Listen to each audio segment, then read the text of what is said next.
Olá, meu nome é Fagner Dantas e esse é o Prazer em Conhecer, seu ponto de encontro de livros, ideias e pessoas. Então, se você gosta de ler livros, compartilhar ideias e conhecer pessoas, você está no lugar certo. Então já se inscreve no canal, aciona as nossas notificações e se gostar desse vídeo, não deixe de dar o seu like.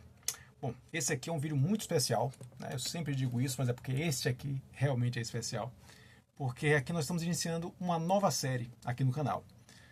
Quem viu o vídeo anterior, que nós colocamos aqui no domingo passado, já observou que a gente vai iniciar uma série de alguns comentários, algumas análises sobre obras específicas. Até então era muito comum aqui no canal, nós fazíamos vídeos panorâmicos que traziam vários livros, né, como o nosso panorama de leitura 2022, o panorama de leitura 2023, ou seja, todos os livros que nós lemos naqueles anos, e aí fazendo pequenos comentários sobre cada um dos livros. E alguns colegas, né, algumas pessoas que acompanham aqui nosso trabalho, indicaram, poxa, Fagner, faz um vídeo sobre um livro específico, faz um comentário mais aprofundado sobre algum livro. E aí sugeriram, né, essa nova vertente aí do canal. A gente não vai deixar de fazer os vídeos panorâmicos, né, porque eu acho que, como eu sempre digo, a ideia desse canal aqui é a gente estimular a leitura e quanto mais a gente puder dar sugestões de leituras para vocês, faz parte do espírito do canal. Mas a gente vai também fazer um outro tipo de vídeo, que não deixa de ser um vídeo também muito prazeroso, muito interessante de fazer, que são essas análises mais específicas. Então nós já fizemos isso no vídeo passado, onde a gente começou uma série chamada Vale a Resenha, ou seja, onde a gente pega um livro e aquele livro a gente dá uma analisada, fala um pouco sobre o enredo, fala um pouco sobre o autor, fala um pouco sobre o contexto. Então dá uma geral, mas uma geral sobre um único livro, né? Inclusive falando de enredo, que é uma coisa que a gente fala muito pouco nos vídeos panorâmicos, né? Justamente porque a gente não tem condições de se deter sobre cada um dos livros. Em 2022 nós fizemos um panorama com 30 livros, em 2023 com 25 livros, então normalmente não dá para a gente fazer um comentário um pouco mais aprofundado. Então a ideia do Vale a Resenha é a gente de fato se debruçar sobre um único livro. E a ideia dessa série que nós vamos iniciar com este vídeo de hoje também é fazer isso, só que fazer isso de uma maneira muito mais aprofundada, muito mais detalhada, em cima de cada aspecto daquela leitura. Então essa é a diferença em relação ao Vale a Resenha. O Vale a Resenha, vídeos mais panorâmicos, vídeos mais curtinhos também, a ideia é fazer vídeos de 20, 15, 20 minutos. E nesse aqui não, esse aqui que a gente vai chamar de Na Lupa do LIP, né? O LIP é a nossa Livros, Ideias e Pessoas, o subtítulo aqui do nosso canal, do Prazer em Conhecer LIP, né? Então aqui na lupa do LIP, é colocar aquela obra sob a lupa para analisar cada detalhe dela. Então essa é a ideia desse vídeo. O primeiro, uma única obra, mas mais apresentação. E esse aqui não, esse é um vídeo de análise do texto, análise da obra, ok? Então essa é a ideia. Eu já queria de qualquer forma convidá-los para assistir o vídeo de Vale uma Resenha dessa obra que nós vamos comentar aqui, que já está no canal, que eu vou deixar o link aqui na descrição desse vídeo. Então vocês vão encontrar lá o Vale a Resenha dessa obra. E aqui nós vamos iniciar a outra série, que é o Na Lupa do LIP, com a mesma obra, que é esta aqui, O Jovem Torles, de Robert Musil, uma obra de 1906. Né? Já falamos detalhadamente no vídeo anterior, nesse vídeo do Vale a Resenha, falamos sobre a vida e a obra do Robert Musil, falamos um pouco de curiosidade sobre essa publicação, sobre essa obra, e falamos do enredo, né, o que trata a obra, né, a sua história, o que é que ela conta aqui. Então, quem quer ter esse olhar mais panorâmico, vai no Vale a Resenha. Agora, quem quer realmente dar uma esmiuçada, ir no detalhe, ir nas nuances, nas entrelinhas, fica aqui com a gente no Na Lupa do LIP, ok? Então essa é a ideia. Bom, vamos começar então por essa análise. Eu trouxe aqui uma água, porque esse vai ser um vídeo um pouco mais longo. Então deixar a garganta aqui sempre umedecida, para que a gente possa falar com mais tranquilidade. Então vamos lá. Queria começar com alguns aspectos prévios ao texto, né? A obra em si, né, a peça literária, a obra de arte, que é o livro, ele tem um aspecto da materialidade, ou que a gente também chama de aspectos pré-textuais, né, aspectos anteriores ao texto, né, a narração em si.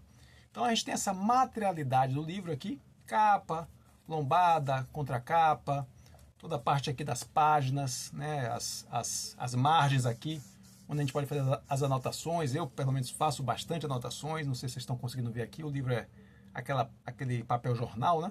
Mas está tudo muito riscado, muito marcado, pensamentos que vão surgindo, vão sendo anotados. E como eu sempre digo, né, a leitura ativa é isso, é você interagir com o livro, inclusive interagir de maneira física, né, com o livro, através dessas anotações.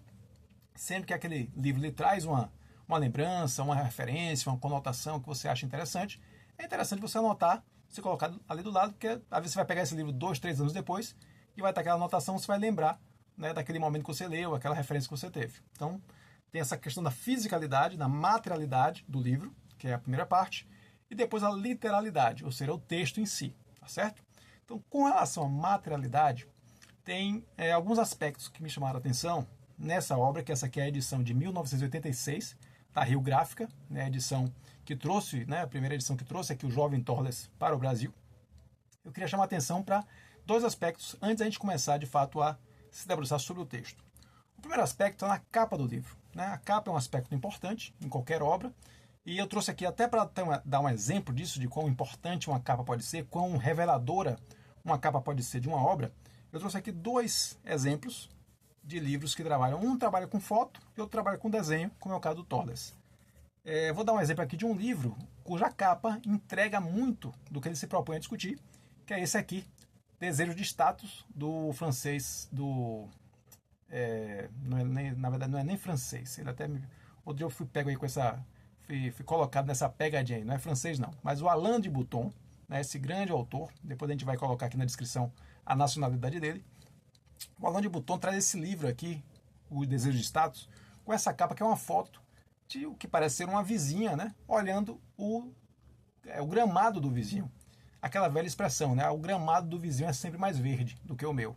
Então, o desejo de status fala muito dessa condição do status como uma condição comparativa, como um elemento de comparar, de desejar, de invejar o que o outro tem, né? Para se comparar com aquele outro, para crescer no lugar daquele outro. Então, essa foto, apesar de ser uma foto que não é tão explícita, mas ela implicitamente ela já deixa entender, já dá margem a o que trata, né? Para já dar ao leitor a condição de, pelo menos, intuir do que trata o presente livro. Então é um excelente capa, um excelente exemplo de como a capa pode falar sobre aquele livro. E aqui também trago o exemplo de um desenho, né? Esse aqui foi de uma foto, e aqui eu trago de um desenho, que é essa capa aqui do Homo Videns, do Giovanni Sartori. É um livro que discute, né, de maneira crítica a forma como o pensamento vem se deteriorando nessa época de telas, de imagens, né? Essa época que entrega muito as imagens prontas, né, e não permitem o desenvolvimento da reflexão, né, que às vezes o livro dá muito mais margem à criatividade, à reflexão, ao uso do pensamento, do que às vezes o vídeo. Então justamente ele mostra isso, e essa capa eu acho brilhante, porque ela mostra exatamente essa evolução do homem aqui, né, e ao final o homem que perde a cabeça, né, que tem no lugar da cabeça uma televisão. Então eu acho bem interessante, e acho que ela fala muito do que quer dizer, né? A que se presta esse livro, qual a mensagem, qual é o texto, qual é o conteúdo que esse livro se propõe a discutir. Então, trouxe aqui dois exemplos de capas para mostrar quão importante às vezes é uma capa para a compreensão efetiva, ou pelo menos uma das chaves interpretativas de compreensão de um texto. No caso do Jovem Torles, a capa ela tem uma importância bem significativa. Eu vou aproximar aqui, para que vocês possam ver, vou aproximar aqui da câmera. Eu quero que vocês tenham bem claro a capa aqui, o que é que ela traz. Então, vou tentar aqui meio que traduzir para vocês, né? Vocês estão vendo, mas para que vocês tenham ideia do que eu estou falando, vocês estão vendo aqui 3 personagens, um aqui atrás e esse maior, então 1, 2, 3, e no meio um personagem sendo acossado, sendo, vamos dizer assim, brutalizado, né, por esses 3 que estão ao redor. Aqui, na contracapa, nós vamos ter uma imagem bem parecida, né? Também uma figura aqui no meio, serviciada, né, numa condição de submissão, e 3 figuras ao redor dela. Então, nessa primeira parte aqui, eu diria assim que é a parte sem pegadinha. O que é que nós temos? Nós temos o elemento central dessa trama, que é a submissão e a brutalização do personagem Basini, né, pelos 3 colegas do internato W. Os 3 colegas são justamente o Beinberg, o Reitin e o Torles. Né, e no meio, no centro dessa cena aqui, está o Basini. Essa ilustração, essas 2 ilustrações que eu mostrei aqui, né, na capa e na quarta capa, são feitas pelo Ennio Scaff, né, o que diz aqui nossa ficha técnica do livro. E o Ennio, com esse traço muito dramático, muito expressivo, ele mostra exatamente nessa primeira cena aqui todo o desamparo e toda a submissão a que é colocado o Basini. Né? A gente já discutiu o enredo no vídeo Vale uma Resenha. Nós vamos falar desse enredo aqui de maneira mais esparçada, né? Mas só lembrando, né, para quem não teve nenhum contato com essa obra aqui, o jovem Torles se passa no internato W, né, e onde o Torles se vê companheiro aí, né, se vê liderado, se vê dentro de um grupo interno formado pelo Beinberg e pelo Reitin, são 2 alunos mais velhos, e eles descobrem que o Basini está furtando os outros alunos. E ao invés de denunciá-lo ao diretor do internato, eles resolvem torturá-lo, chantageá-lo, seviciá-lo num quarto vermelho, um quarto secreto, que eles têm, um esconderijo que eles têm dentro do internato.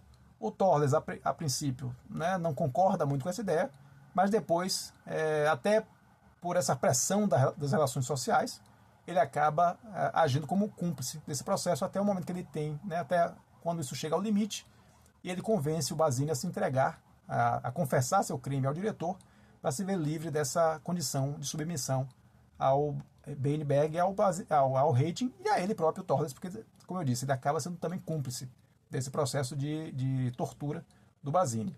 Então essa é a cena ilustrada aqui logo na capa, a cena central do romance, né? Mas tem uma pegadinha aqui da quarta capa, na outra ilustração. Então eu queria chamar a atenção dessa ilustração, quanto ela é poderosa, quanto ela traz todo o desamparo, toda a submissão, como eu disse, do Basini, e nós associamos o Basini com essa pessoa de cabelo preto, né? Porque o Basini teria essa ascendência, vamos dizer assim, latina, italiana, em comparação, né, em distinção aos 3 outros alunos, todos com nomes tipicamente germânicos, né? O Reitin, o Beinberg e o Torles. Né? Então, a gente pode imaginar que esse seria o Reitin, vamos dizer assim, esse aqui o Beinberg, ou melhor, esse o Beinberg, esse o Reitin, tem posturas mais ativas nessa cena, e enquanto aqui atrás, né, meio encabulado, meio escondido, afastado, estaria o Torles, né, que participa, mas participa a contragosto desse processo. E no meio, com o cabelo preto, né, para se distinguir, o Basini. Então a pegadinha que está aqui, que o Ennio Scaff, e aí eu não vi isso escrito em lugar nenhum, então não é uma interpretação literal, mas é uma interpretação que eu faço, né, que os elementos que a obra me dão permitem fazer essa interpretação. Quando você observa o desenho do Ennio Scaff aqui na quarta capa, o que é que nós percebemos? Uma leve alteração dessa cena. Agora nós temos os 3 personagens brancos, germânicos, e atrás dele, esse personagem de cabelo preto, supostamente o Basini. E quem é ser viciado nesse momento? Quem é a vítima nesse momento? O Torles, que é o nosso personagem principal. Então é como se você tivesse, num primeiro momento, ele cúmplice desse processo de tortura, mas na verdade, né, na evolução dessa situação de tortura, a qual ele não concorda inicialmente, mas se vê forçado, né, entre aspas, forçado, porque ele também se coloca numa condição de submissão ao Beinberg e ao Reitin, ele também se coloca aí, de alguma maneira, como uma vítima desse processo. Então achei muito interessante esse jogo de imagens aqui, proposto pelo Ennio Scaff. Né? Aqui, onde o Basini é o ser viciado, enquanto aqui nós temos o Torles como sendo a vítima dessa situação vexatória. Então, só para vocês terem uma ideia de quão importante, quão significativa pode ser a capa de um livro e para dar alguma chave interpretativa daquela obra. É claro que quem pega esse livro pela primeira vez, que não conhece nada da história, não vai perceber isso, não vai entender o que quer dizer esse desenho, e muito menos o jogo interpretativo que a quarta capa permite.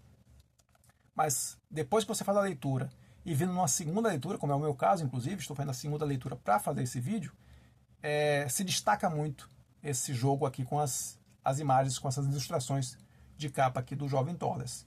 Então, só para dar um primeiro exemplo de como a gente vai detalhar passo a passo dessa obra, então a gente já fez aqui um primeiro detalhamento sobre a capa dessa obra e aqui trouxe aqui alguns outros exemplos que mostram como capas também são elementos que permitem você dar asas à sua interpretação, você colocar sua criatividade em jogo diante de uma obra como essa. Na capa nós temos também uma outra informação, na quarta capa, melhor dizendo, nós temos uma outra informação que eu queria chamar a atenção.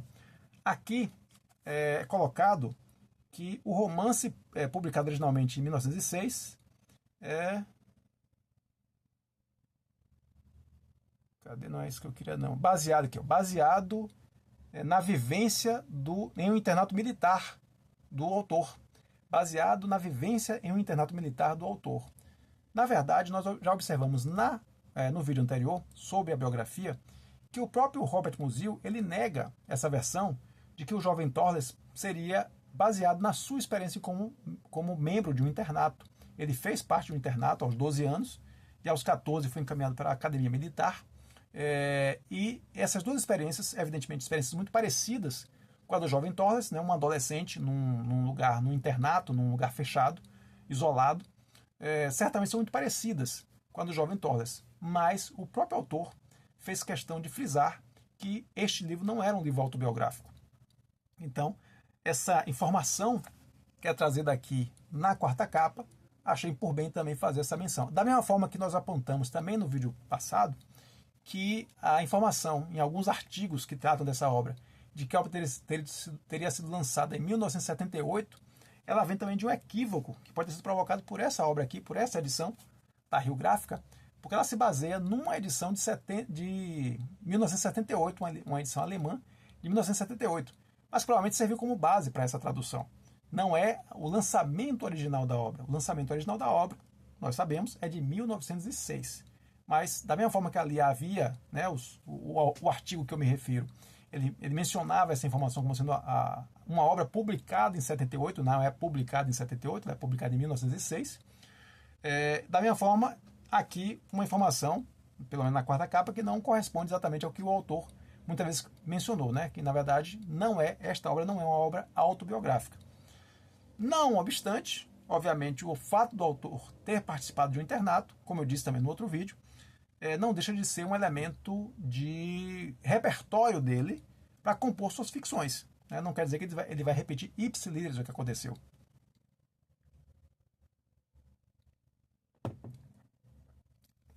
Um exemplo semelhante, que eu me lembrei de uma situação onde o autor vivencia uma situação e depois escreve num contexto daquela situação, escreve sobre aquele contexto, mas o faz de uma maneira que não é autobiográfica, declaradamente não é autobiográfica, é o livro Memórias da Casa dos Mortos, de Fyodor Dostoiévski.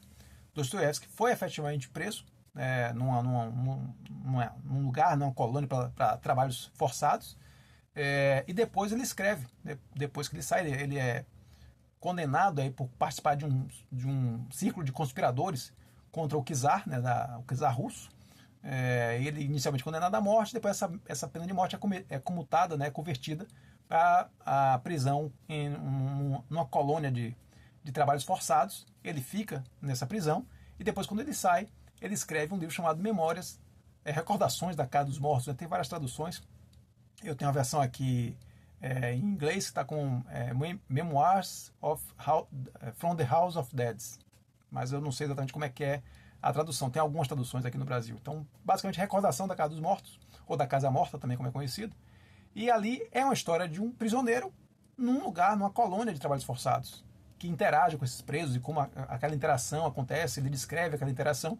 Então, obviamente, o que o Dostoiévski fez ali foi utilizar uma experiência, de modo geral, uma experiência que ele vivenciou, mas não de maneira autobiográfica. Então, o livro Recordação da Casa dos Mortos não é um relato autobiográfico de Dostoiévski quando ele passou o seu tempo preso. É uma ficção, né? Apenas num contexto semelhante.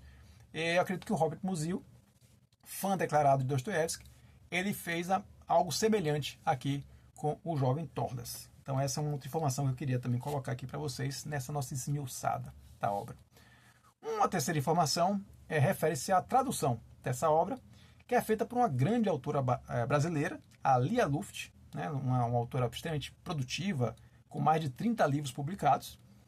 Autora gaúcha, né, nasceu em Santa Cruz do Sul em 1938, morreu recentemente, morreu em 2021, e é super conhecida, e aqui ela atua na condição de tradutora do Jovem Torres. Acho que é outra informação interessante, o fato de nós temos aqui uma grande autora brasileira como tradutora aqui do Jovem Torres.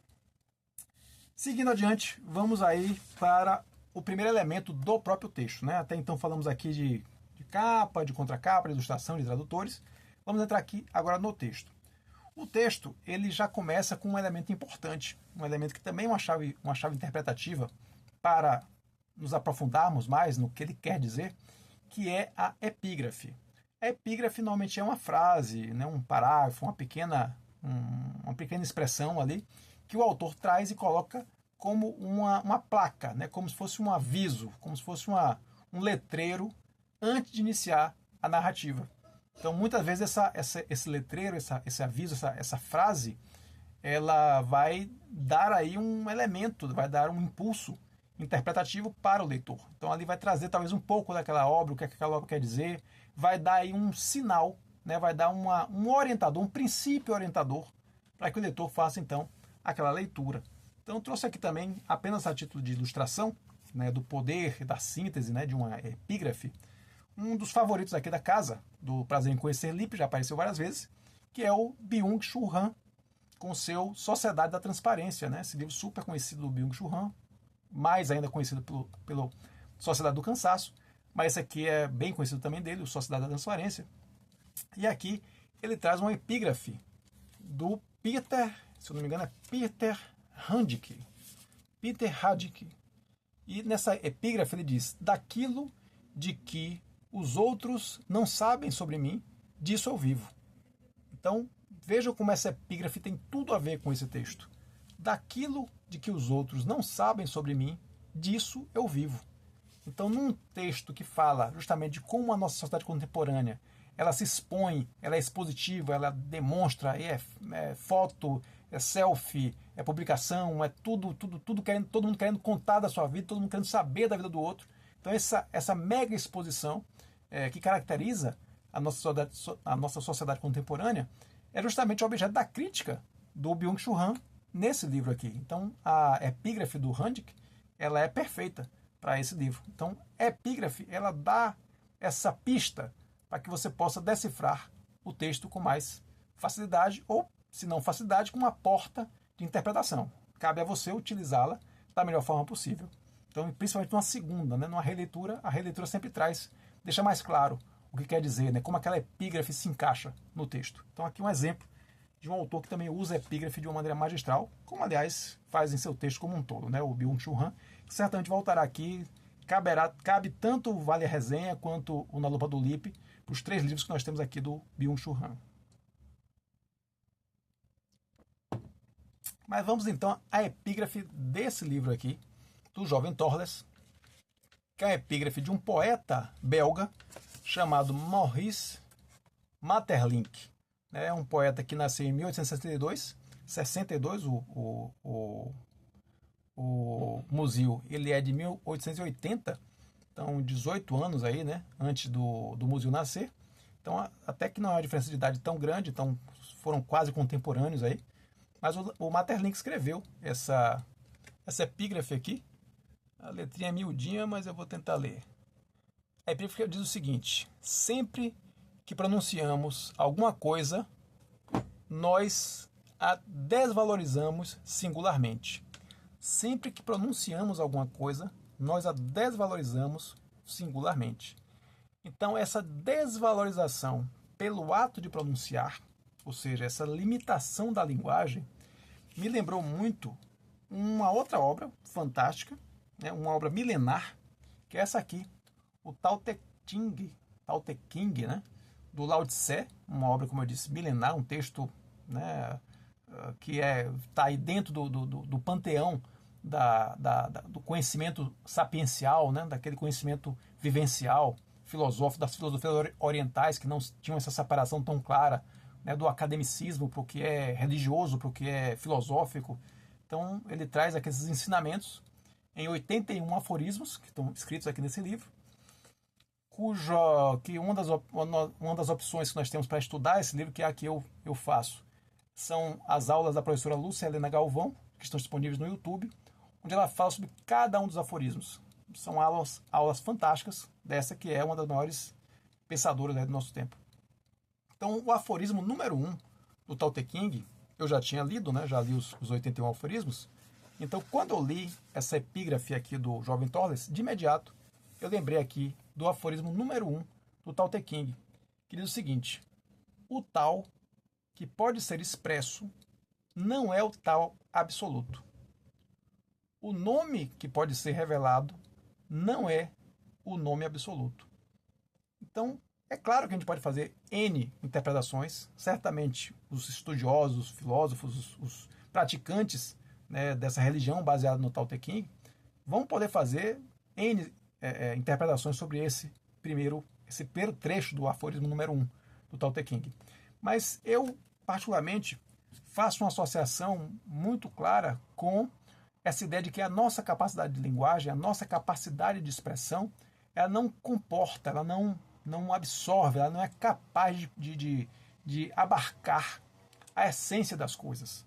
A essência das coisas está para além da nossa capacidade de expressá-las. É como se você quisesse contar um sentimento seu, quisesse contar uma coisa muito particular sua, e por mais que você fale, por mais que você use palavras, você não consegue expressar exatamente o que você sentiu. Então, nesse sentido, a linguagem ela tem limitações que nos impedem de alcançar a essência das coisas. De certa maneira, guardadas as devidas proporções, a gente pode fazer uma comparação com uma dualidade muito clássica, muito conhecida, melhor dizendo, do Immanuel Kant, né, quando ele separa aquela ideia do nômeno e do fenômeno. O nômeno como a essência e o fenômeno como aquilo que é uma expressão, é uma tentativa de reproduzir, uma tentativa de materializar, mas é algo que a gente não consegue alcançar o nômeno, né, a coisa em si. A gente só consegue alcançar pela nossa percepção, pela nossa capacidade de entendimento, né, as nossas limitações de entendimento. A gente só consegue alcançar o fenômeno, só conseguimos trabalhar na dimensão do fenômeno, na dimensão do fenômeno, né? Enquanto aqui eu acredito que eu pelo menos faço essa relação com esse pensamento do Tao Te Ching, que é essa ideia de que se você consegue expressar, o que você expressa não é o verdadeiro, né? O tal que você consegue expressar não é o verdadeiro tal. O nome do tal não é o nome do tal absoluto, não é o nome absoluto, né? Então essa distinção entre o que você pode fazer e o que é, né? O que está ao seu alcance e o que é, essa distância é o que está expresso no Tao Te Ching, é o que de certa maneira também está comentado pelo Kant, né, entre a divisão de nômeno e fenômeno, e também me passa pelo menos essa ideia do que o poeta Maurice Maeterlinck fez aqui quando ele fala que sempre que pronunciamos alguma coisa, nós a desvalorizamos singularmente. Então essa desvalorização pelas limitações da linguagem, né? Da mesma forma, ele coloca aqui, acreditando, deixa eu ver se eu consigo ver essa letrinha aqui. Acreditamos ter mergulhado fundo no abismo. Quando voltamos, vemos que as gotas de água que escorrem das nossas pálpebras não lembram em nada o mar de onde provém.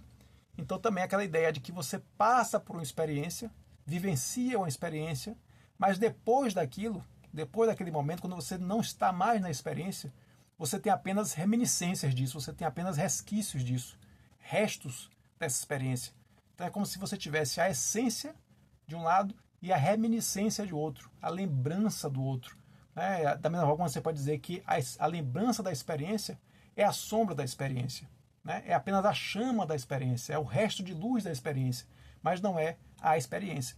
Então, de certa maneira, eu também faço a interpretação dessa epígrafe em relação ao texto, como se ele estivesse colocando que o que vai ser contado aqui não é exatamente o que se vivenciou lá, né? Não é exatamente a experiência que aconteceu com o Torles, mas apenas o que chega para nós, o que é registrado, o que está expresso através de palavras que chegam até nós enquanto leitores, enquanto testemunhas, né, de segunda mão dessa experiência, né, que só quem viveu a experiência é que de fato a tem no seu todo, né, e quando ele tenta expressá-la, ele desvaloriza essa experiência, como está aqui colocado na epígrafe. Claro que tudo isso são interpretações, nada disso está escrito em lugar nenhum que é assim ou que precisa ser assim, mas acho que a ideia também da interpretação, da sua relação com a obra literária, né, a obra artística de modo geral, mas em particular com a obra literária, é que você possa ter realmente um jogo interpretativo. Né?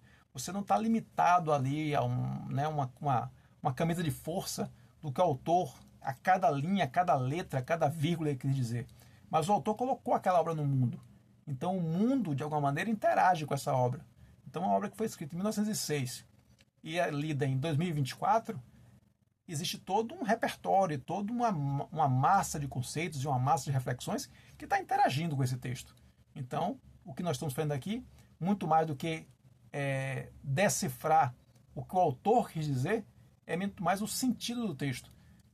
Fazendo também uma analogia no campo do direito, existe uma coisa que a gente chama de mens legis e mens legislatores. O mens, aí nesse sentido, quer dizer sentido.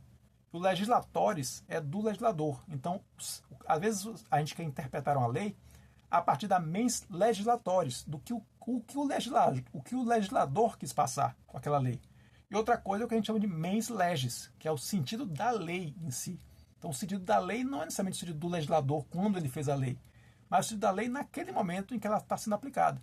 Então, guardadas as proporções, a gente pode fazer a mesma situação com relação à interpretação de um texto como esse, que é um texto de 1906, um texto que já tem mais de 100 anos.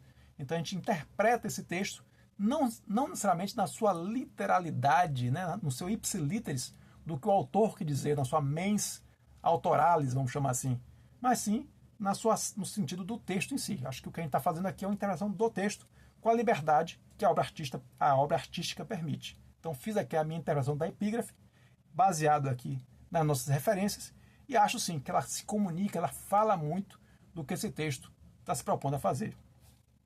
Então vamos iniciar agora sim a interpretação do texto em si. A interpretação do texto, ela tanto pode ter como alguns métodos de interpretação, vamos dizer assim, algumas ferramentas de interpretação. Entre elas você pode trazer a vida do autor, né? Conhecer a vida do autor, esmiuçar a vida do autor, entender paralelos entre a vida do autor e a obra, traumas que o autor viveu e como isso pode se refletir na obra. Então, de certa maneira, conhecer a vida do autor é um bom ponto de partida para se entender a obra. Por exemplo, trouxe aqui de algumas biografias que eu tenho de autores que eu gosto, trouxe uma, por exemplo, a de Franz Kafka, aqui escrita pelo Georges Lemaire, acho que é dessa forma que se pronuncia aqui, o Gerhard Georges Lemaire, que escreve essa biografia do Kafka. Então, por exemplo, quando eu já li Kafka anteriormente, se eu for reler Kafka após ler essa biografia, certamente vai me ajudar a entender, a fazer conexões que até então não conseguiria fazer. Então, conhecer a vida do autor é interessante para você entender melhor o autor. Uma outra forma também de entender, de interpretar as obras, é conhecer o contexto, conhecer as técnicas, conhecer a maneira como o autor usa o texto para se expressar. E isso você pode ser ajudado nessa sua intenção de conhecer o autor na sua condição mais técnica por obras como essa aqui. A Tessitura Dissimulada, o Social em Clarice Lispector, da Neiva Cadota. A Neiva é uma pesquisadora que estudou a fundo a obra de Clarice Lispector e tentou identificar ali, né, o tratamento que Clarice dá ao social, às questões sociais, que nem sempre é um tratamento tão claro, tão explícito. É por isso que ela fala de tessitura dissimulada. Mas conhecendo aqui, essa obra foi uma obra muito interessante, uma obra que eu já li aqui, já pude comentar no nosso panorama de 2022 de leituras, e ela é muito perspicaz, muito sagaz em entender como Clarice usa algumas técnicas para produzir seus textos e como essas técnicas ajudam a decifrar o sentido daquele texto. Então, uma outra coisa que você pode fazer para se aprofundar na interpretação de um texto é estudar pesquisadores, autores, né, que trabalharam aquele texto, que analisaram aquele texto. Como sempre falo, né, é o livro sobre o livro que fala sobre o texto do livro. Então, é uma delícia quando você pode realmente acompanhar e ver um pesquisador, né, alguém que se dedicou anos a estudar um autor, a estudar uma obra, né, uma bibliografia daquele autor, e ele passa para a gente um pouco do seu conhecimento, como é o caso aqui desse livro sobre a Clarice. Então, me ajuda, quando eu leio Clarice Lispector hoje, me ajuda muito o fato de ter lido a Neva Cadotte e sua tessitura dissimulada. Então, aqui quis dar 2 exemplos, tanto no sentido de conhecer o autor, quanto no sentido de conhecer o contexto e as técnicas, né, a maneira de escrita do autor. Isso lhe ajuda na interpretação dos textos. Mas, quando você não tem essa possibilidade, né, no caso aqui do Robert Musil e o jovem Torles, eu nem tenho uma biografia explícita do Robert Musil. Li, obviamente, alguns textos biográficos, melhor dizendo, né, para conhecer um pouco da vida do Robert Musil, mas, obviamente, não é uma biografia como um todo. E também não posso dizer que tive um grande conhecimento do contexto em que ele escreve. Né? A gente sabe, ali ele está nascendo no final do século XIX, ele começa a escrever esse livro em 1903, então no início do século XX. Então a gente tem um contexto ali, mas diferentemente desses 2 livros que eu mostrei aqui, eu não tenho essa cancha que eu poderia ter a partir da leitura daqueles livros. Então, a outra forma de entender um texto, quando você não tem esse conhecimento tão aprofundado do autor ou do seu contexto histórico, é tentar descobrir o que eu chamo de motivos ou ideias-força, né, do texto. Motivos não no sentido de motivo de razão, mas motivo no sentido daquele elemento que vai se repetindo. Né? É uma expressão que a gente usa muito em música, né? Um motivo é aquele bloco, aquela célula que vai se repetindo ao longo da música. Então aqui eu também procurei identificar algumas ideias-força, alguns conceitos que se reproduzem muito ao longo do texto. Então isso vai estar presente aqui na nossa fala, na nossa análise. A gente vai ver que muitos conceitos, muitas palavras-chave aparecem muito ao longo do texto. Isso dá uma estrutura de interpretação para o texto. Então ajudou bastante na leitura desse texto aqui. Então vamos iniciar, agora sim, já falando do texto em si. Eu queria começar dizendo que a gente vai dividir essa nossa análise, essa nossa na lupa do LIP do jovem Torres, a gente vai dividir em 3 partes, em 3 vídeos, para também não ficar um vídeo tão extenso assim. Primeira parte, ele trabalha somente o que eu estou chamando aqui, na verdade o livro não tem divisão por capítulo, nem tem divisão por partes. Essa divisão eu que estou interpretando, eu que estou oferecendo, eu que estou propondo. Então, nessa minha proposta, esse livro ele tem 3 grandes partes. A primeira parte chama-se, eu estou chamando, né, batizei de O Internato, que é basicamente uma apresentação do local, do Internato W, das relações sociais que estão ali existentes, dos sentimentos do Torles. A gente é apresentado ao Torles, a gente é apresentado ao Benberg, ao Hating. Então, a gente tem ali uma grande apresentação. Então, eu concentro essa apresentação, eu centralizo essa apresentação em torno da figura do Internato W, que é onde tudo se passa. Né? Então, a primeira parte eu chamo de O Internato. A segunda parte eu chamo de O Quarto Vermelho, que é justamente o esconderijo para onde os 3 levam o Basini para a prática das torturas, que a gente vai falar quando a gente se debruçar sobre a segunda parte.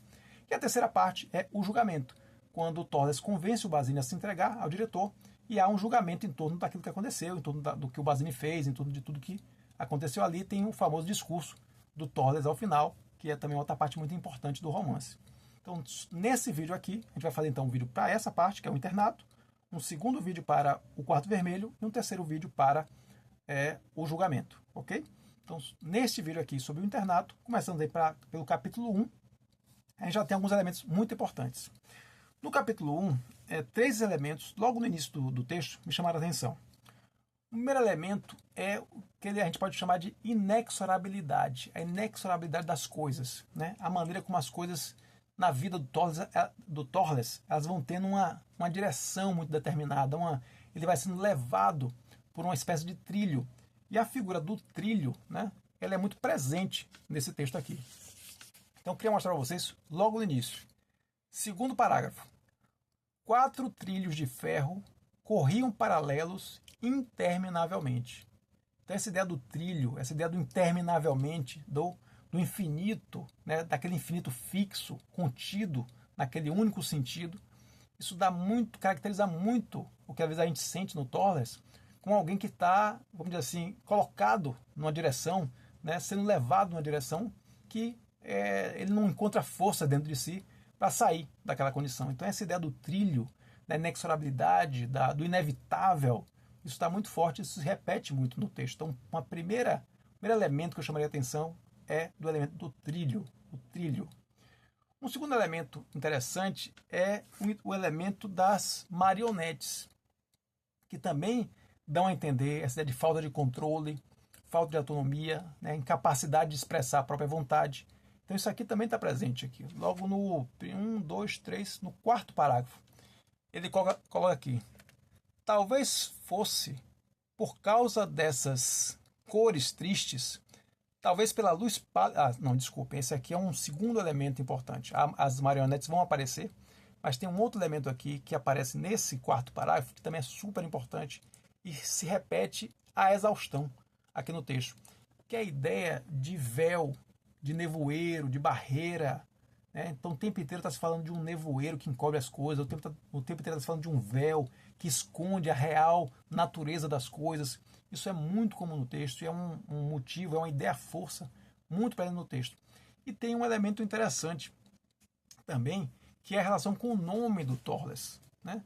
Torles, em alemão, quer dizer sem portas, sem portão. Então, se considere que ele, né, esse nome tem essa condição de sem portas, sem barreiras, mas o tempo inteiro no texto, a ideia de barreira, de véu, de nevoeiro, de linha invisível, isso está sempre aparecendo no texto. Então é uma contraposição muito interessante. E, obviamente, nomes de personagens são outras chaves interpretativas fundamentais para textos. Né? O exemplo, talvez um dos exemplos mais clássicos, é o famoso O Crime e Castigo, de Dostoiévski, de 1866, onde temos, por exemplo, o nome Raskolnikov, né, que é o protagonista do romance. E Raskol, em russo, Raskol, ele tem a conotação de cisão, de separação, de dualidade, de conflito. Então isso está dentro do Raskolnikov. Então o nome dele expressa muito o que ele é, o que ele representa. Da mesma forma, o seu grande amigo Razumikin, né, o Razu, esse Razu, ele dá uma ideia de razão também. Então é outro elemento, é um personagem já mais racional, já que tenta colocar o Raskolnikov, né, nos eixos, como bom amigo que é. Então, os nomes dos personagens também podem ser muito significativos e podem ser chaves interpretativas importantes para a compreensão do texto. Então, o Torles, sem porta, que se contrapõe a um texto onde o tempo inteiro se fala sempre em portas, em véus, em nevoeiros, em coberturas ao que de fato acontece. Então, um desses exemplos está justamente nesse trecho aqui. Talvez fosse por causa dessas cores tristes, talvez pela luz pálida que o sol da tarde acaba abafando, né? Que o sol da tarde sendo abafado por um nevoeiro, parece os objetos, as pessoas parecem como indiferentes, como mecânicas, como sem vida. Então veja a ideia do nevoeiro, da névoa, do véu, encobrindo as pessoas, encobrindo a verdadeira natureza das coisas. Então esse é um elemento que vai aparecer muito aqui.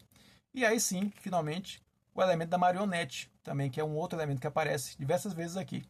Não só a ideia de marionete, né, o boneco em si, mas as próprias pessoas repetindo, né, movimentos de uma maneira mecânica. Como ele menciona aqui, estão todos aqui, a cena se passa numa estação, né, uma estação de trem a caminho da Rússia, onde estão ali reunidos Torles e os amigos do internato W, estão levando os pais de Torles para a estação, né, estão vindo do internato e levando os pais para se despedir deles, para que eles possam retornar para casa e os meninos possam retornar para o internato. Então aqui ele menciona, por exemplo, nessa ideia da marionete, o operador, né, o gerente ali da estação, e que ele faz movimentos regulares, né, olha para o relógio, faz o mesmo gesto com o braço, né, verifica que o trem está atrasado e faz o mesmo movimento de cabeça, em movimentos regulares. E aí ele ainda coloca como aqueles bonecos dos grandes relógios de torre. Aquela coisa do relógio, do boneco que sai do relógio da torre, faz o movimento e volta a cada hora. Então também da mesma forma ele coloca aqui a ideia do marionete, do boneco, daquele que é movido, né, daquele que se mexe de maneira regular, de maneira não consegue escapar daquela rotina, né, tá preso naquela rotina. Então isso mostra também essa coisa da falta de autonomia, da falta de capacidade de se expressar, de colocar a sua autonomia em jogo. Né? Isso é um aspecto interessante também, porque o próprio Musil menciona, né, nessa parte biográfica que eu mencionei no outro vídeo, que era a sua intenção. Né? Ele desejava ir para o internato, para ter mais autonomia, para se ver fora ali daquele ninho, daquele amor materno, aquele ninho que o sufocava de alguma maneira. Ele desejava muito ir para o internato, Então veja que ele tinha ali um desejo de autonomia, mas que obviamente no internato não se realizou, porque no internato ele estava ali sendo colocado sob regras rígidas de comportamento. Então esse elemento aqui da autonomia, no texto, ele tem de qualquer maneira essa relação, esse paralelo aí com a ideia lá do museu. E aqui também o próprio Torles, ele tem um elemento também de desejo de ir para o internato. Isso aparece aqui algumas vezes. Então, bom, aqui já falamos então da questão dos trilhos, da inevitabilidade, já falamos aqui da questão do véu, do nevoeiro, da barreira, da ideia das coisas encobertas, das pessoas meio pálidas, de tudo meio indiferente, meio mecânico, a ideia das marionetes, né, do movimento regulado, do movimento preso a uma rotina. Então, todos esses, guardem aí, são elementos fundamentais para o texto. Um outro aspecto importante ainda nesse comecinho se refere à temporalidade. A temporalidade aqui, mais do que o tempo em si, mais do que o tempo cronológico, a temporalidade como um complexo temporal, né? um recorte temporal. Por que isso é importante? Porque nesse texto ele não tem uma temporalidade linear. Então a gente não é colocado no início da ação e a ação vai se desdobrando. Pelo contrário, o autor nos coloca no meio da ação. Né? Eu, quando li esse livro pela primeira vez, essa cena me remeteu a que os pais de Torles estavam entregando ao internato. E só nessa segunda leitura e com o avanço da leitura a gente percebe que não. Na verdade, o Torles já está ali com seus amigos, com os amigos do internato. Então, como ele pode ter amigos do internato se ele não foi para o internato? Então, fica claro que nós somos colocados no meio da ação, quando já existe uma temporalidade e quando já existe uma lógica naquelas relações.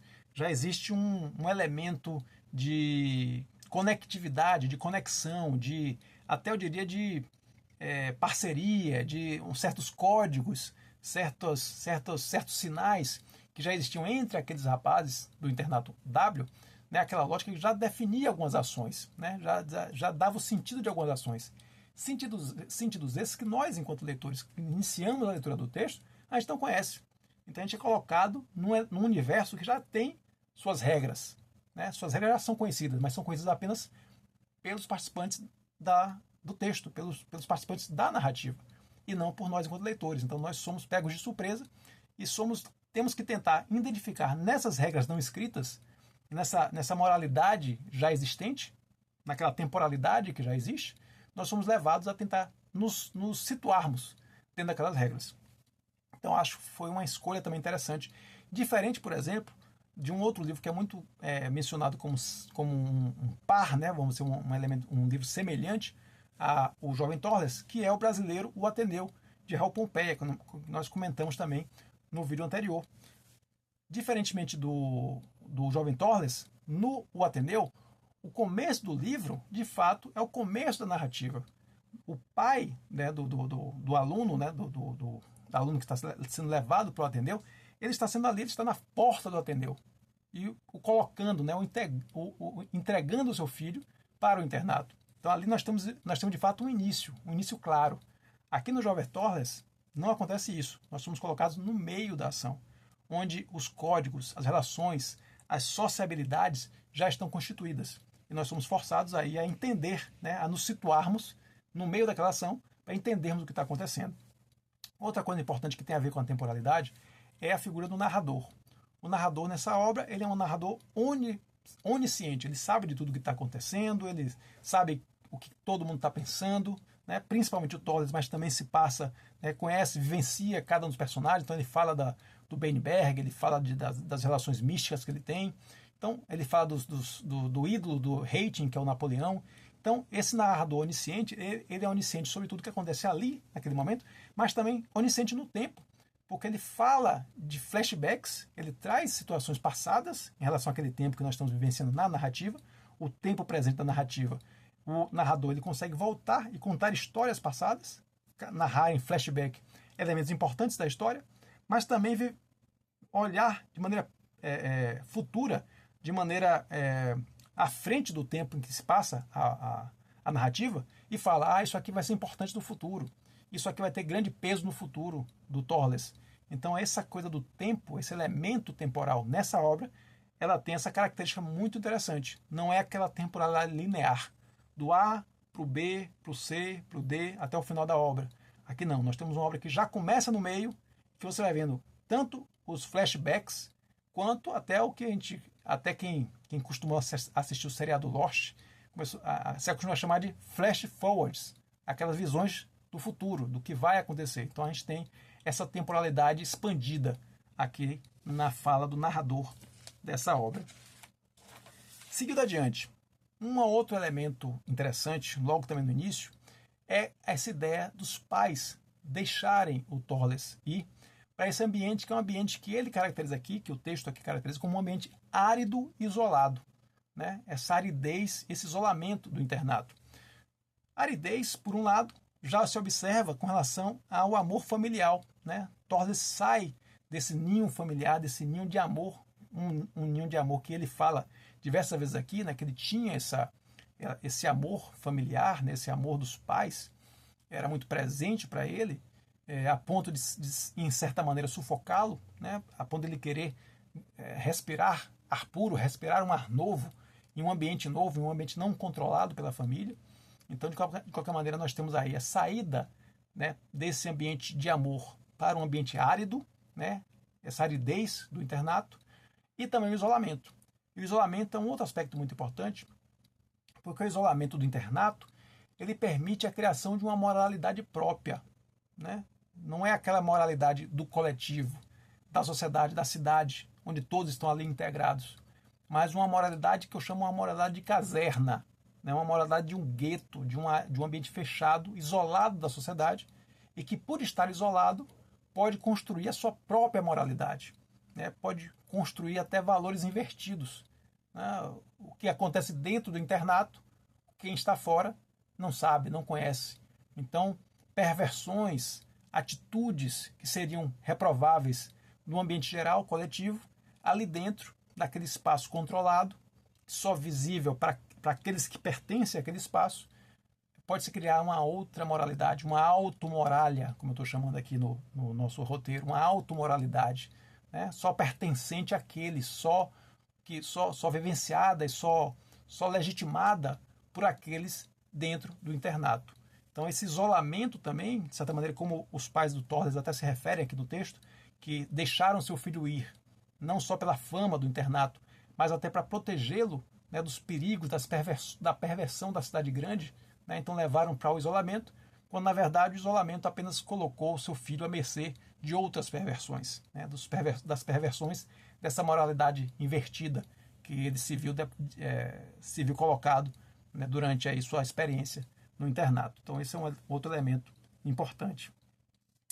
Mais um elemento que é colocado no texto aqui é o desejo de autonomia. Né? Isso é uma coisa que o próprio narrador comenta com relação à reação do Thorles quando vê, né, seus pais, né, chorosos, né? Ele também, por outro lado, também triste com aquela partida, mas ele se lembra logo no início, quando ele foi encaminhado, quando seus pais foram levá-lo para o internato a primeira vez, como ele riu, né, como ele achou engraçado aquele drama todo que seus pais faziam, né, ele super animado, super empolgado com aquela situação. E o texto tem dois momentos que são contraditórios. No primeiro momento, ele fala que o Thorles se sentiu triste logo que os portões fecharam atrás dele. E logo na página seguinte, ele fala que foi alguns dias depois que ele começou a sentir essa tristeza. Então também tem essa...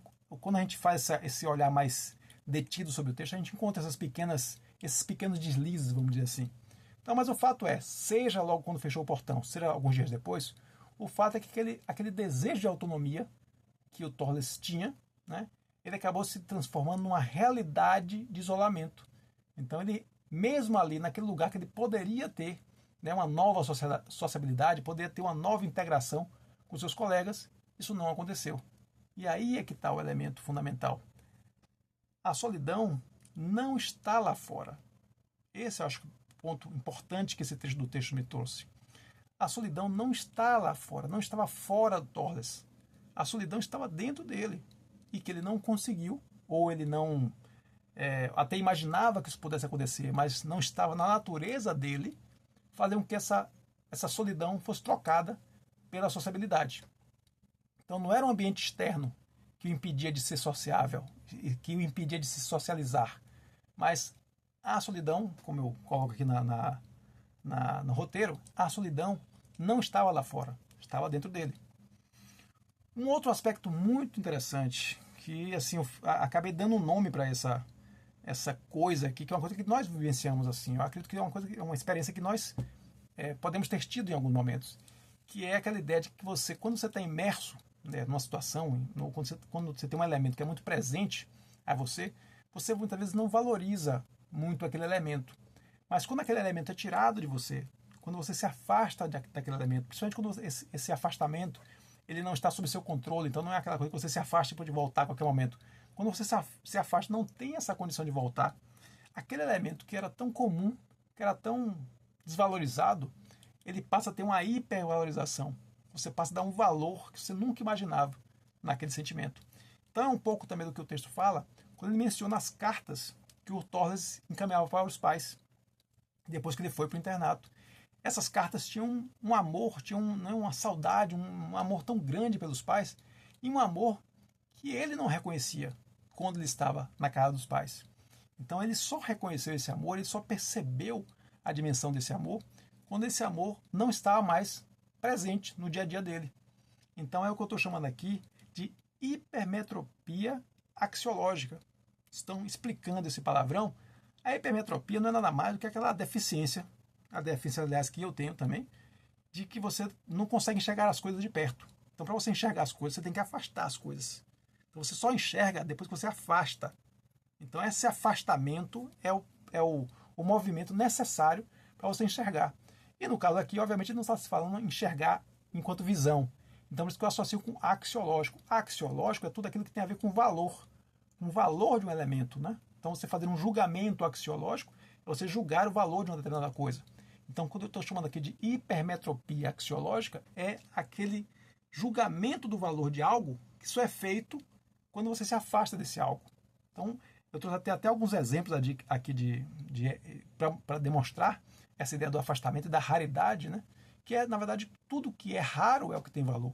O que é comum, muitas vezes, não é tido como valorizado, não é valorizado, efetivamente.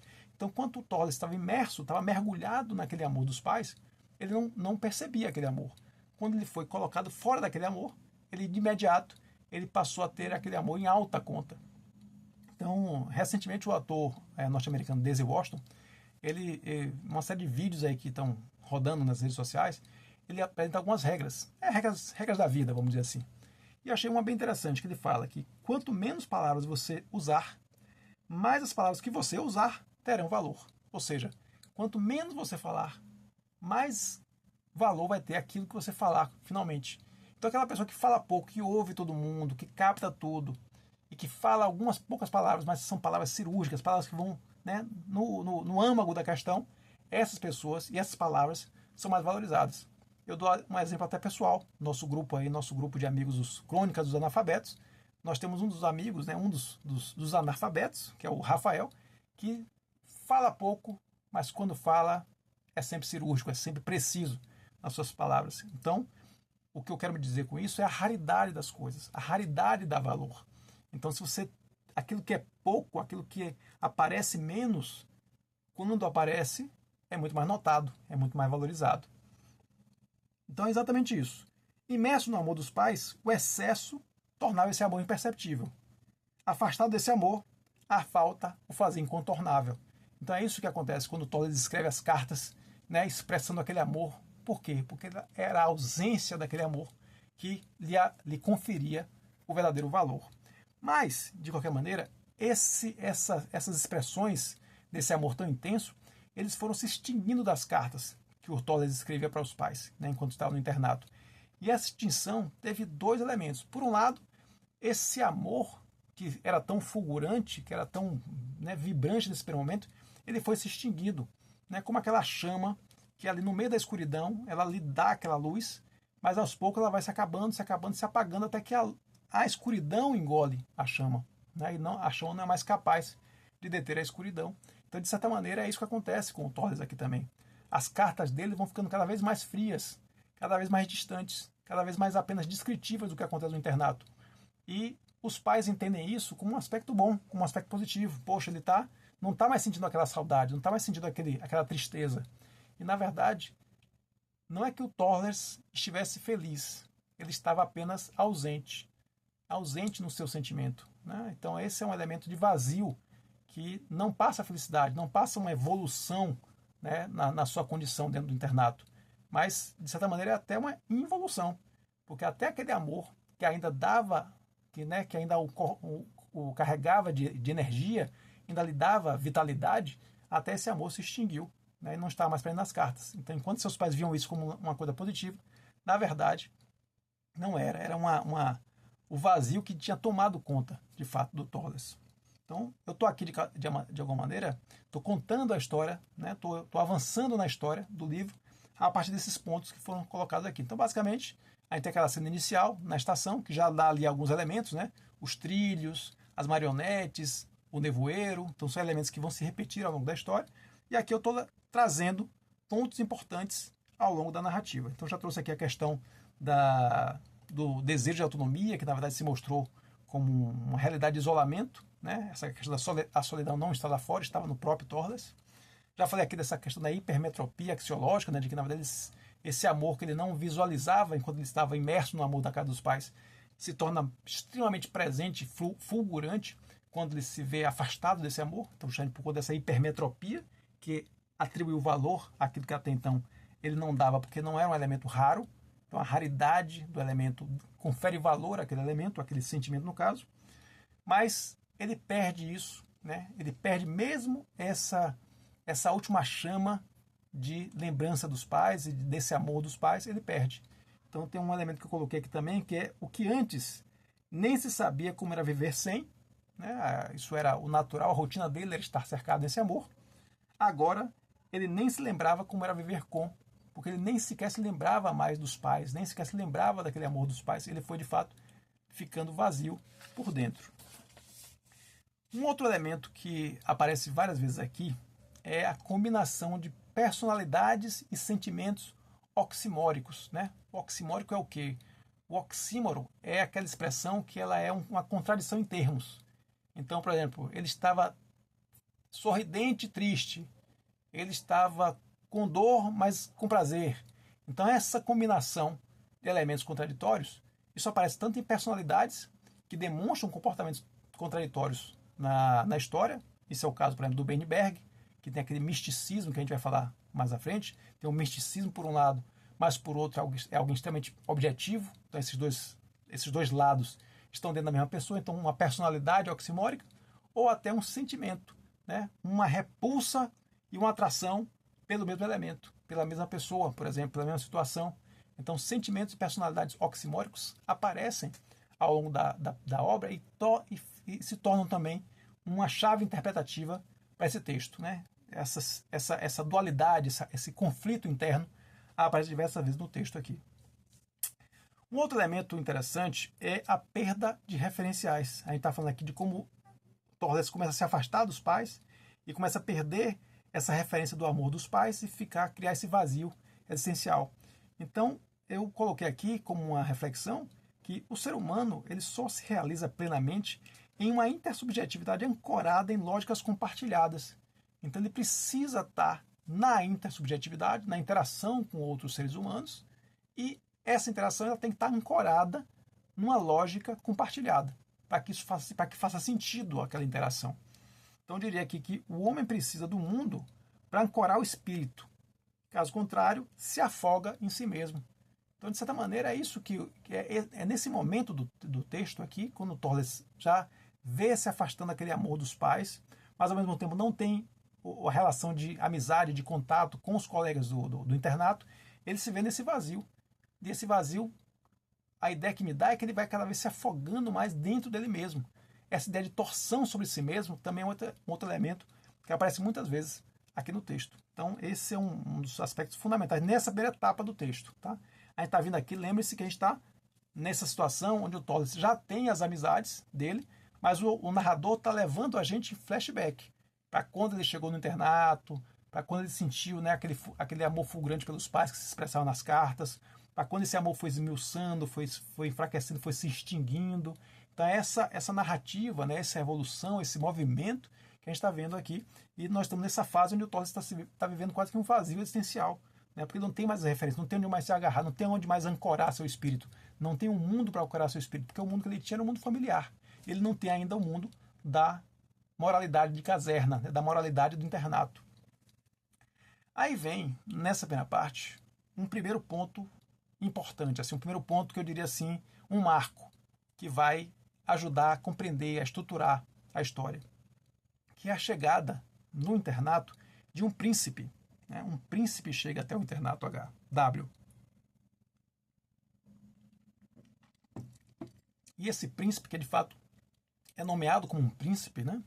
Um príncipe ali do Império Austro-Húngaro, ele chega no internato e os colegas veem logo como um afeminado, como uma pessoa de costumes diferentes, de maneiras diferentes. Mas o Torres, por outro lado, fica fascinado com o príncipe, fica completamente fascinado, completamente embasbacado, né, com aquela figura e começa a ter essa relação, né, com o príncipe. E esse modo afeminado do príncipe, de certa maneira, já é um primeiro laivo, já é uma primeira observação, já é uma primeira fresta de um elemento que vai ser um elemento muito importante ao longo do romance, que é essa ideia da homossexualidade, né? Esse desejo mais homossexual do próprio Torres, e que ele vai descobrindo essa sexualidade ao longo do texto. A gente está falando, obviamente, aqui de um adolescente, então ele está descobrindo a própria sexualidade.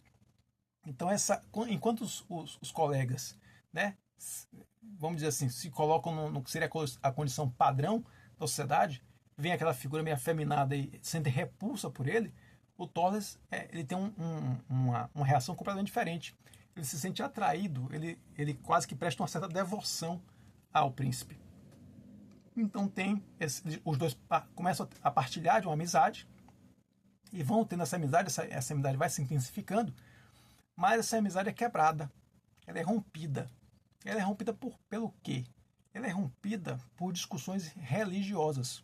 O príncipe era alguém extremamente religioso, enquanto que o Torres era um ateu, era filho de pais livres pensadores, né? O próprio texto fala pais burgueses livre pensadores, então ele não tinha uma religião, não tinha uma religiosidade intensa, né? Uma crença religiosa.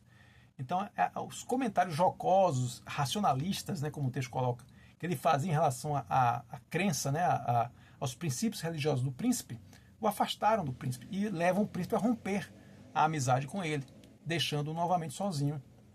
Então, esse elemento do que eu estou chamando aqui de incompatibilidades teocêntricas, né, aquelas incompatibilidades decorrentes das religiões, né, da religiosidade contrária, o príncipe muito religioso, o Torres um ateu, essa incompatibilidade não permitiu que os dois mantivessem, né, as suas amizades. Então, é um elemento também importante no texto, né, o que nós estamos dispostos a sacrificar pelas nossas crenças religiosas. Então, aqui o Torres, como ateu, sacrificou com seus comentários, né, comentários que desagradaram o príncipe, sacrificou aquela amizade que para ele era tão importante. E, evidentemente, o príncipe também, por apreço aos seus princípios religiosos, se afastou daquele que via aqueles princípios de uma maneira jocosa, de uma maneira desrespeitosa. Então, esse foi um ponto também importante no texto que a gente viu aqui. Mas aí, obviamente, o que aconteceu? Com a saída do príncipe do internato, houve o vácuo. Houve aí a perda, da mesma forma que o Torres já tinha perdido as referências dos pais, quando saiu da casa dos pais, e, né, esse contato, essa relação foi se esmiuçando, foi se esgarçando com o tempo e se extinguiu dentro dele.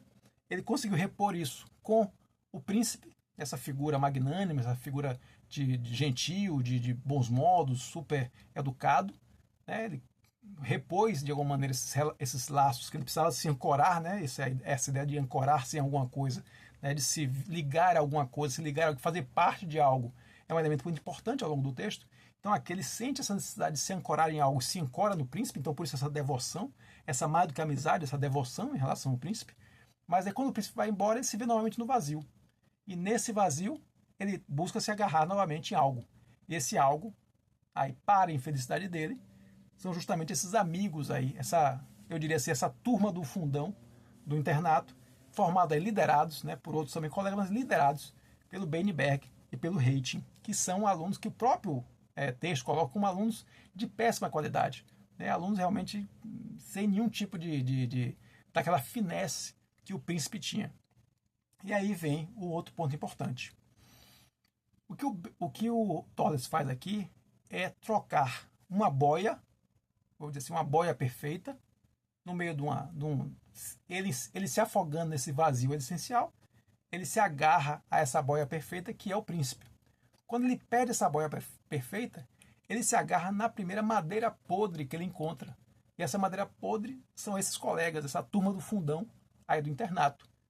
Aí a pergunta é, o problema não é nem a superioridade da boia, nem a inferioridade da madeira podre que ele se agarra.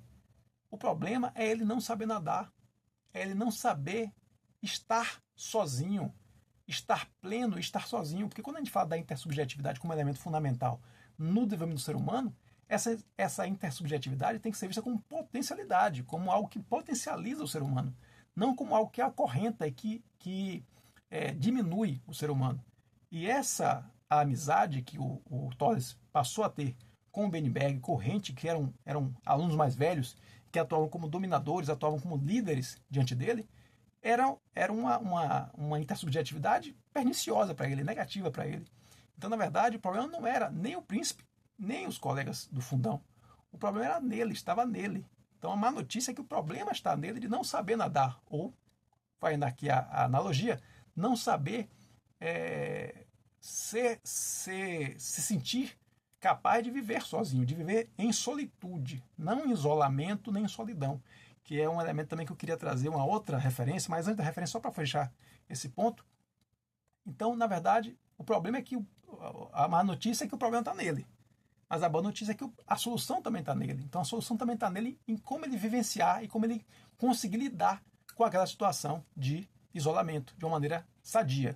Então, como a outra referência que eu posso trazer aqui sobre esse tema, uma das nossas melhores leituras de 2023, O Dilema do Porco-Espinho, Como Encarar a Solidão, do Leandro Carnal, essa figura que é meio polêmica aqui no Brasil, mas esse livro aqui foi um livro bem interessante, que fala exatamente dessa ideia da religião, não no seu aspecto somente negativo, que existe também a solidão, o isolamento, quando você não quer estar sozinho, mas você acaba sendo colocado numa condição de isolamento, isso obviamente lhe traz prejuízos.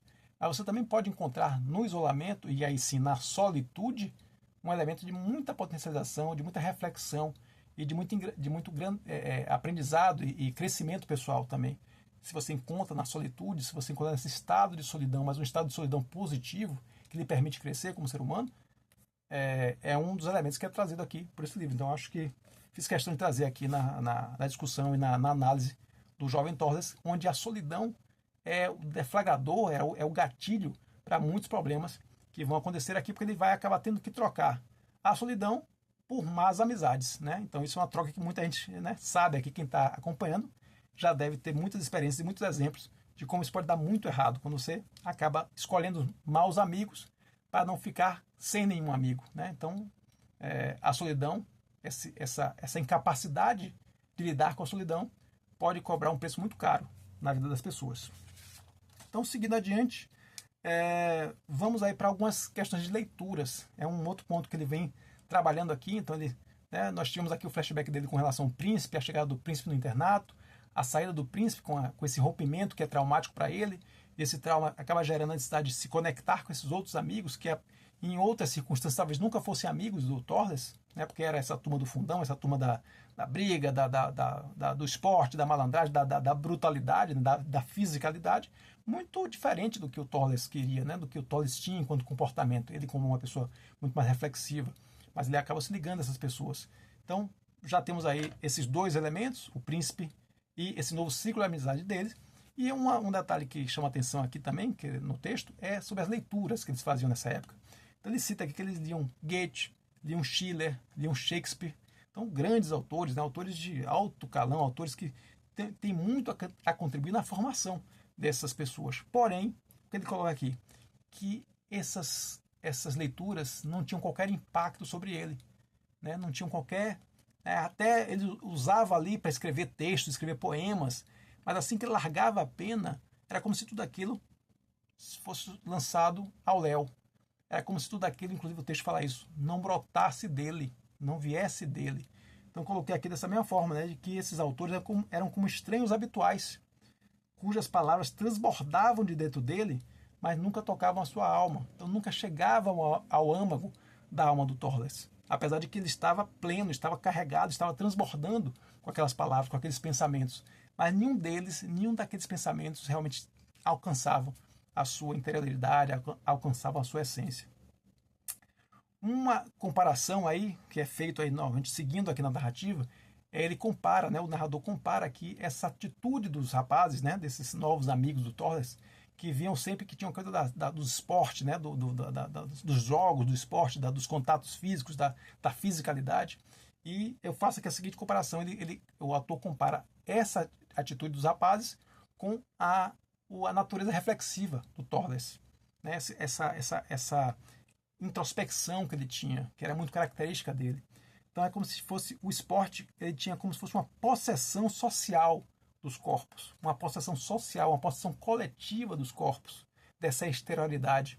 Enquanto que a reflexão era como um transe solitário da alma. É justamente o contraponto. É um transe, então havia essa perda desse sentido mais racionalizado, essa perda desse sentido mais corporificado, então era mais uma volta para si mesmo, uma volta para o seu espírito, né, para a sua alma. Então era um transe, uma possessão. Mas enquanto o esporte era uma possessão social do corpo, a reflexão era um transe solitário da alma. Então essa comparação é justamente entre esse novo círculo de amizade do Torres, como esse círculo ele não cabia, não casava com a própria natureza do Torres. Um outro elemento aqui é que mesmo quando o Torres estava com os pais, né, ele se sentia incapaz de aceitar os carinhos dos pais, porque justamente ele se sentia quase o tempo inteiro como se estivesse sendo vigiado pelos colegas.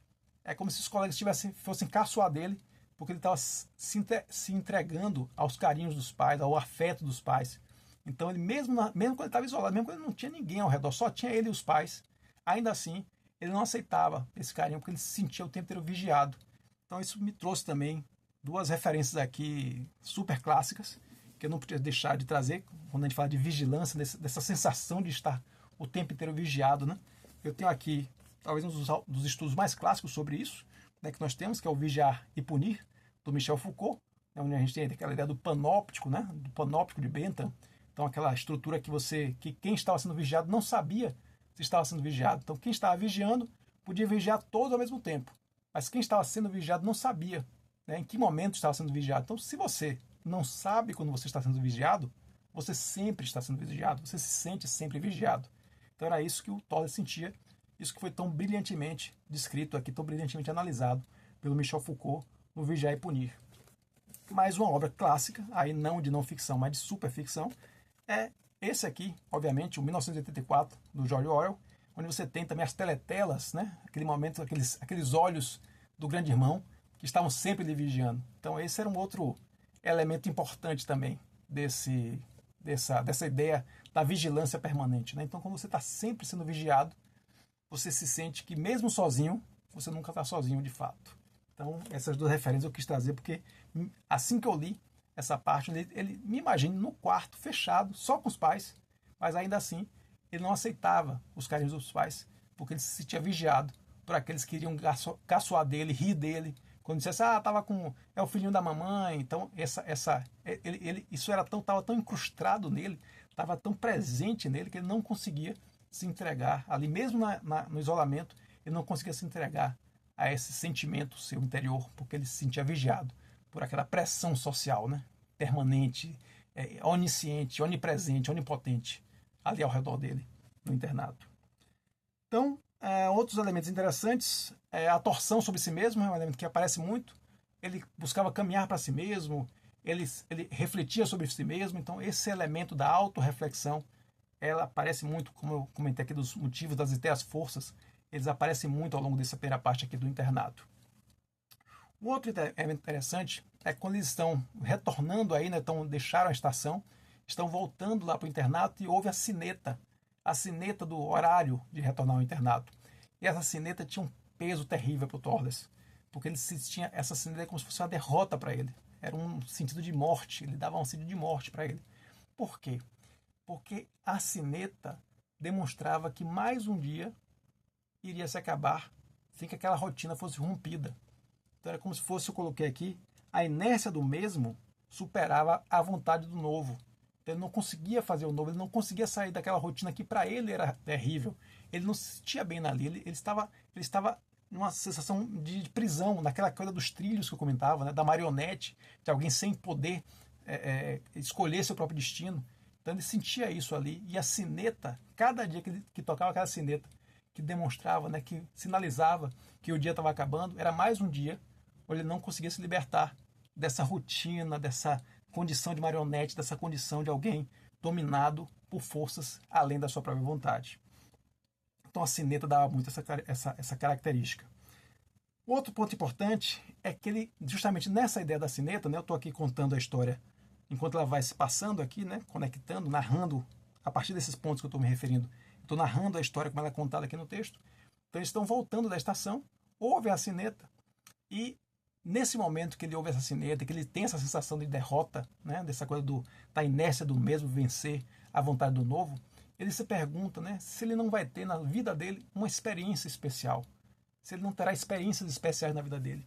E a ideia de experiência é uma ideia muito importante, porque já apareceu lá na nossa epígrafe, quando a gente falava da epígrafe do Maurício Maeterlinck, ele falava de que as coisas, né, quando são faladas, perdem a sua força, né, de que as gotas que caem das nossas pálpebras, do mar que nós estamos mergulhados, não é o mar, né, aquelas gotas não constituem o mar, porque por mais que você lembre, por mais que você resista, por mais que você tente trazer consigo a experiência, você nunca tem a experiência de novo. Então, essa ideia da experiência é uma ideia muito importante aqui no texto. E nesse ponto específico, ela volta com essa força. Ele se pergunta, será que eu não terei na minha vida experiências especiais? Então, esse eu acho que é um ponto importante, porque é um ponto até que sai do texto, porque é o que a gente tem que ter para a vida, né? A vida como experiência, eu acho que é um elemento que eu estou cada vez me consolidando mais. Essa ideia da vida como experiência, e eu até uso isso para a leitura, né? Na palestra que nós fizemos ali, na fala, né, na conversa que nós tivemos lá no curso de escrita criativa, do professor Tiago Oliveira, que nos convidou lá para falarmos na UFBA, nós falamos sobre isso, sobre as etapas do meu processo de leitura. Então, da leitura por diversão, da leitura por estudo, da leitura como identidade, até que hoje eu tenho a leitura como experiência, né, como experiência de vida. Então, nesse ponto, eu acho que queria fazer só um parênteses aqui ao texto para colocar 3 regras que eu acho fundamentais na busca de ter uma vida com experiências, né? De uma vida, acho que a vida com experiências é de fato uma vida rica, é uma vida é um elemento que até o Byung fala nos seus últimos livros, né? Sobre a questão da narração. Então, você ter experiências, você ter sua vida marcada por experiências é fundamental. Mas para isso, a nossa mente, a nossa capacidade tem que estar, nossa mente tem que estar preparada para absorver essas experiências. Então, 3 passos importantes nesse processo, já que a gente é colocado numa vida tão rotineira, tão no fluxo, que você às vezes não consegue, né, perceber as experiências. Então, primeiro passo é treinar o seu corpo para perceber as experiências. Então, olhar. Então, sabe, você está andando na rua e você olha, observa uma coisa que lhe chama atenção, observa um elemento fora daquela sua rotina, pare um pouquinho, tire um segundinho para poder olhar para aquela coisa, para poder dar uma atenção para aquela coisa. Ou às vezes você come uma comida diferente, então tire um segundinho para degustar aquilo, para viver aquela experiência. Então, seu corpo, primeiro treinar seu corpo para reconhecer as oportunidades de experiência que você está tendo. O segundo elemento é treinar seu espírito para vivenciar a experiência integralmente, plenamente. Então, se você está naquela condição, se você está naquele momento, você está andando na rua e você vê um músico de rua tocando uma música bonita, pare naquele momento e vivencie aquela experiência como um todo, plenamente ali. Não fique ali olhando para o relógio, olhando para o celular. Vivencie aquele momento, né? Acalme o espírito, né? Apazigue o espírito para vivenciar aquela experiência. E, por fim, treine a sua mente para refletir sobre a experiência. O que é que aquela experiência lhe trouxe? Depois de vivenciar aquela experiência, o que é que ela lhe trouxe? Agora, dá só um exemplo aqui para a gente poder voltar para o texto. Isso tem que estar muito no seu dia a dia, né? Na sua rotina. Então, por exemplo, eu cheguei numa cachoeira, estava em Lençóis, cheguei numa cachoeira muito bonita, uma paisagem belíssima. E o primeiro impulso é aquela coisa de tirar foto, mas eu fiz questão de, naquele momento, vivenciar, parar aquele momento, né? Como eu disse, apaziguar o espírito e vivenciar, estar plenamente naquele lugar. A partir dessa vivência, a partir dessa plenitude daquela experiência, aí sim, tira-se as fotos, resista-se, faz tudo. Mas entre registrar e viver a experiência, viva a experiência. Acho que esse é o ponto fundamental aqui nessa parte do texto. Me lembrou muito esse elemento de viver a experiência. É mais importante do que registrar a experiência. O Tollers continua aqui no seu processo de tatear a sua própria sexualidade. Então aqui ele tem um outro momento que vai levando para esse caminho, que é um momento em que os colegas estão retornando à estação, toca-se a sineta, os colegas têm que voltar para o internato, mas ele e o Beinberg, eles têm uma condição especial que eles não precisam voltar naquele horário. Então eles resolvem ir para uma cafeteria. E nessa cafeteria, e vivenciando aquele momento, os dois ali, ele tem esse sentimento de repulsa e de atração pelo Beinberg. Então, de certa maneira, ele próprio se pergunta sobre seus sentimentos, se pergunta sobre o que ele está sentindo naquele momento. Então, eu frisei também essa ideia do tatear a sexualidade, que é algo que ele também está descobrindo, né? Um outro ponto interessante dessa passagem deles voltando para o internato é porque nessa volta eles se deparam com uma situação que é bem distante tanto das suas vidas em casa quanto das vidas no ambiente controlado do internato, que é a vida numa vila próxima ao internato, uma vila mais pobre. Uma vila onde eles colocam aqui que as mulheres usam roupas grosseiras, né? Os rapazes falam com essas mulheres em língua eslava, então ele usa até essa coisa da língua eslava como sendo até uma maneira de pejorativa, de rebaixamento, né? Então não fala na língua alemã, fala em língua eslava. Então outra coisa, as crianças brincando na sujeira. Então tudo isso é muito estranho, tudo isso é muito fora daquele padrão que eles têm, tanto na vida em casa quanto no internato. Então esse padrão, fora o que eu chamo até de um continente cognitivo selvagem e misterioso, né? Fora completamente daquele padrão, né, que o Beinberg, que o Tollers estavam acostumados, isso excita o Tollers. Né? Essa coisa suja, essa coisa da devassidão, da sensualidade explícita ali, né, naquelas mulheres com roupas rasgadas. Então tudo aquilo ele traz, né, aquilo é tão diferente, aquilo é tão diverso do que ele está acostumado, que aquilo traz uma sensação para ele, né, de uma excitação para ele, né, de um continente misterioso, né, que está ali à disposição dele. E de fato eles vão utilizar desse continente. Então eles voltam, né, então eles estão nesse retorno, param nessa cafeteria, batem um papo ali. Nesse papo na cafeteria, a gente fica conhecendo um pouquinho mais do Beinberg. Até pelas próprias palavras do narrador, o Beinberg ele tem como pai um general que serviu na Índia, né? Serviu na Índia e veio da Índia com muitas ideias dessas filosofias indianas, desses pensamentos indianos. Eu trouxe até aqui também novamente como uma referência, esse aqui que é talvez um das preciosidades que eu tenho aqui, que é o Filosofias da Índia, do Anish Zimmer, que aqui traz, né, basicamente um livraço, calhamaço, que trata aí das filosofias da Índia. Então filosofias essas que tanto influenciaram aqui o nosso Beinberg. E um aspecto interessante é que o Beinberg ele se dedicava a livros sapienciais, esses livros antigos. Ele tinha uma coleção desses livros antigos, desses textos antigos de filosofias orientais. Mas o interessante é que ele não queria compreender o mundo. Ele queria crer. Ele não queria encontrar sentido nas coisas. Não queria pensar e refletir sobre as coisas para encontrar sentido nelas. Ele queria encontrar respostas prontas que viessem desses textos sapienciais. Então esse é um contraponto interessante, né? Ele não queria sentido, ele queria apenas respostas operacionais. Então me lembrou também esse livro aqui, livrinho pequenininho, mas fantástico, chamado Pensamento do Coração e a Alma do Mundo, do James Hillman, né? Ele fala exatamente, tem uma passagem nesse texto que é exatamente isso, né? Que os homens estão cada vez encontrando mais sentido e menos respostas, né? Respostas apaziguadoras das suas próprias dúvidas existenciais e cada vez mais sentidos racionalistas para as coisas. Então, da mesma forma, esse contraponto é colocado aqui, só que no inverso. Então, o Beinberg ele não queria descobrir sentido nas coisas. Ele queria apenas respostas prontas que viessem desse conhecimento sapiencial, desse conhecimento antigo, que o seu pai trouxe lá da Índia. Então, é interessante a gente ver também a dualidade. É claramente uma personalidade oximórica, porque ele tem esse conflito, né? Ele é esse misticismo, essa coisa transcendental, mas ao mesmo tempo é capaz de crueldades, como a gente vai ver na segunda parte aqui no Quarto Vermelho, quando ele está ali praticando suas torturas contra o Basini. Então, ainda sobre o Bernberg, essa relação dele com a religiosidade, da mesma forma que eu coloquei antes, no aspecto da diversidade teocêntrica que afasta o príncipe do Thorles, aqui a gente percebe no Bernberg uma comunidade de crença, né, onde ele se vê muito mais próximo daqueles que compartilham sua crença, mesmo estando distantes, estando na Índia, né, estando do outro lado do mundo, e ele se sente distante daqueles que não compartilham dessa crença com ele, que estão ali ao seu redor. Então acho que é exatamente um contraponto, é o outro lado da moeda em relação às crenças religiosas. A mesma crença, as mesmas crenças diferentes que afastam pessoas próximas são crenças que, quando estão iguais, aproximam aqueles que estão mais distantes. Então acho que é um outro elemento que o texto menciona com bastante clareza aqui.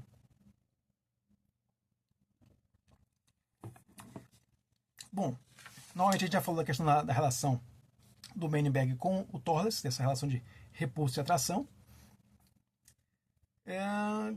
Bom, tem um elemento interessante aqui também, que ele comenta, isso aí já é a fala do Thorles, ele comenta que os grandes homens, eles são aqueles que são, é comum você encontrar no passado de grandes homens,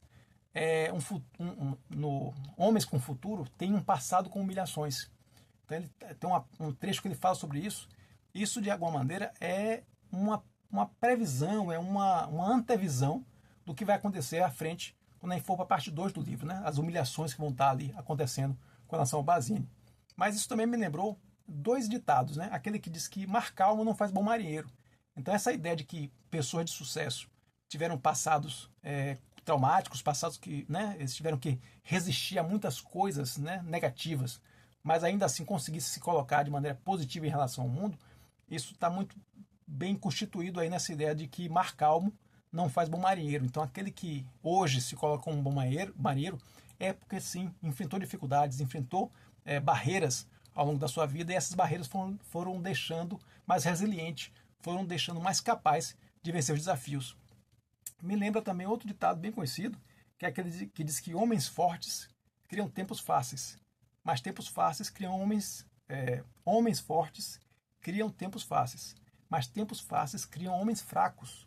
Só que homens fracos criam tempos difíceis, e tempos difíceis criam homens fortes. Então, na verdade, é a dificuldade um elemento fundamental para forjar o espírito e o caráter das pessoas. Então, isso é trazido aqui quando o Thorles comenta essa ideia de que homens de futuro, né, homens que têm futuros brilhantes, têm sempre humilhações em seus passados. Finalmente, o último capítulo dessa parte 1, né, dessa parte que fala do internato, é o capítulo que fala do encontro deles com a Bozena, né, com essa prostituta que vive nessa vila, próxima ali do internato. Eles saem da cafeteria e houve um barulho de gritos, um barulho de briga ali, e vão se aproximando e veem o que é. É saindo dessa casa de banho, né, uma casa de banho de baixa de reputação assim questionável, que tinha uma taverna, uma pensão embaixo, e eles veem esse barulho, veem essa briga. Quando se aproximam, observam um homem saindo com uma mulher gritando, né, do lado desse homem, né, cobrando alguma coisa, alguma briga, cobrando um pagamento. E ele a expulsa, ele pega uma pedra, né, e ameaça quebrar essa mulher, porque quebrar a cabeça dessa mulher, e essa mulher volta para a pensão. E o Bernberg chama a atenção do Thorles, né? Você viu quem era? Era a Bozena. A Bozena é justamente essa prostituta que eles já frequentam, né, que eles já visitam, já, vamos dizer assim, usam há algum tempo, e eles resolvem ir até a Bozena, né, ir até o quarto dessa prostituta, e lá chegando, ela recebe o Bernberg com todo carinho, com toda a atenção, e praticamente não reconhece, não liga, não dá a menor atenção para o Thorles. O que, inclusive, é uma coisa que traz a ele um desconforto muito grande. Esse desconforto de quem, para ele, aquilo era a sua única alegria, a sua única e secreta alegria, como ele menciona, essas visitas que ele faz à Bozena, mas ela não reconhece. Então isso é mais um elemento de demérito, de descrédito, de redução da sua autoestima. Até um elemento que vai também perturbá-lo profundamente.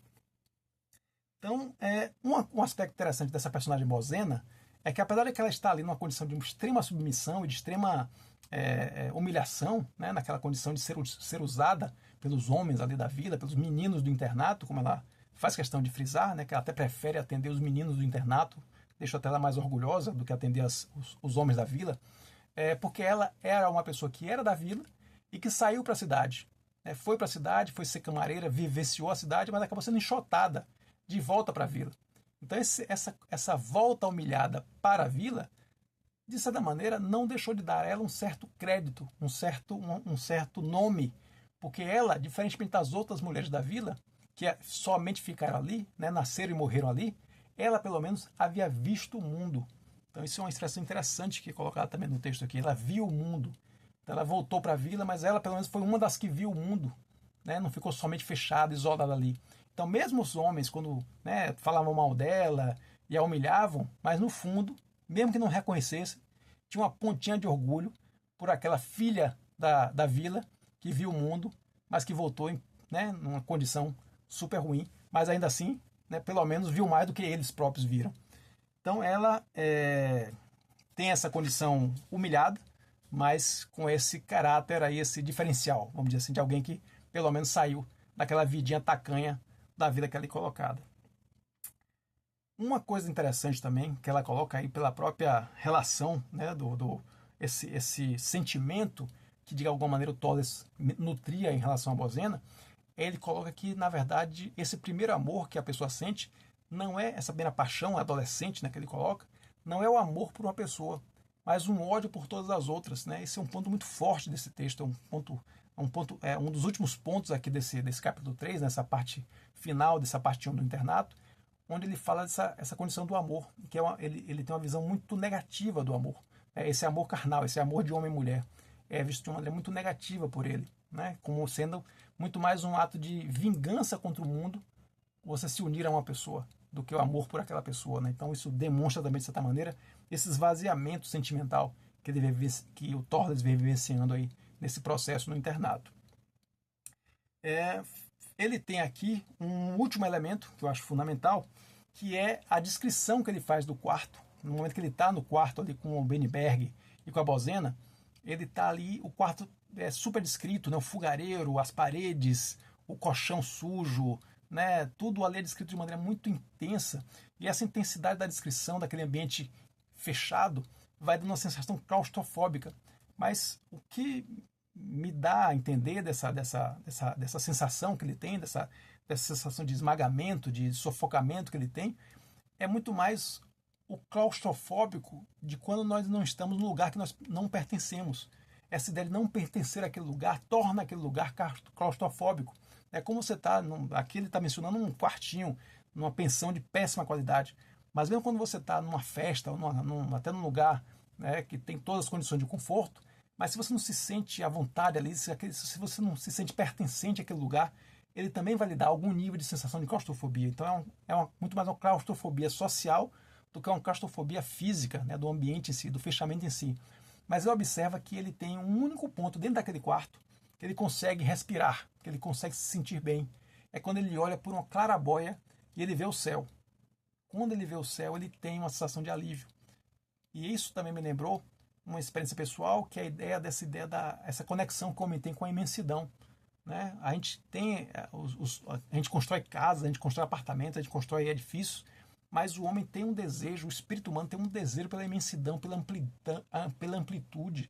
Né? Então até coloquei aqui que o homem constrói para si labirintos apenas para aguçar o seu próprio desejo de amplidão. Né? Isso, de certa maneira, é uma experiência pessoal, porque numa visita de trabalho que nós fizemos à Colômbia, a Barranquilha, durante uma visita à Cianega de Mallorquín, que é como se fosse um grande dique, né, um grande lago que existe lá, a amplitude daquele lago, a visão daquele lago, era em si algo muito que conectava muito a gente, mesmo eu, brasileiro, e o colega que estava conosco, colombiano, mas nós compartilhávamos aquela felicidade, aquele prazer de estar diante daquela imensidão. Então apesar do homem construir esses labirintos para si mesmo, mas há na sua própria natureza um desejo de amplidão muito marcado, muito presente.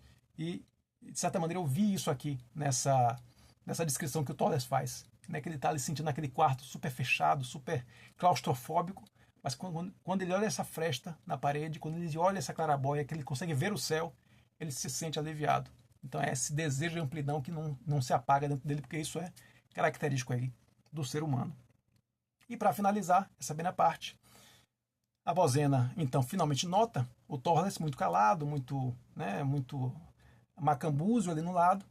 E aí o pessoal começa o Beniberg começa a fazer piada, que ele tá com saudade da mamãezinha, e ela aí se aproxima dele e aí meio que o consola.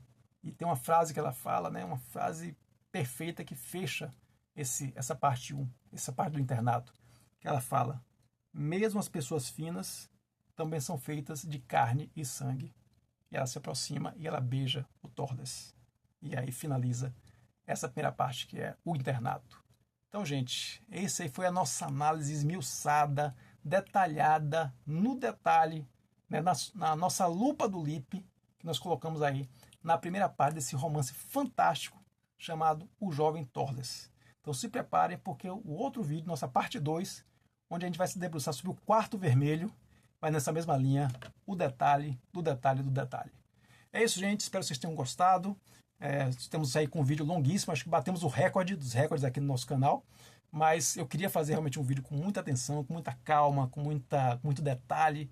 Acho que essa é a ideia aqui Na Lupa do Lippe. É um vídeo realmente para quem curte a leitura aí de uma maneira bem intensa, que é o nosso caso aqui. Espero que seja o caso de vocês também. Então, muito obrigado pelo tempo de vocês. Lembre-se de inscrever-se aqui no canal. Se gostaram desse vídeo, não deixe de dar o like. Não deixe de acompanhar a gente aqui, porque todo domingo tem vídeo novo aqui no canal. Acompanhe a gente também lá no Instagram, no @prazer em conhecer Lippe, onde a gente continua esse papo sobre livros e leitura. E domingo que vem estaremos novamente aqui com mais um vídeo, aí sim, a parte 2, sobre o quarto vermelho, a segunda parte do livro O Jovem Torles, de Robert Musil, livro de 1906, mas mais atual do que nunca diante das nossas angústias contemporâneas.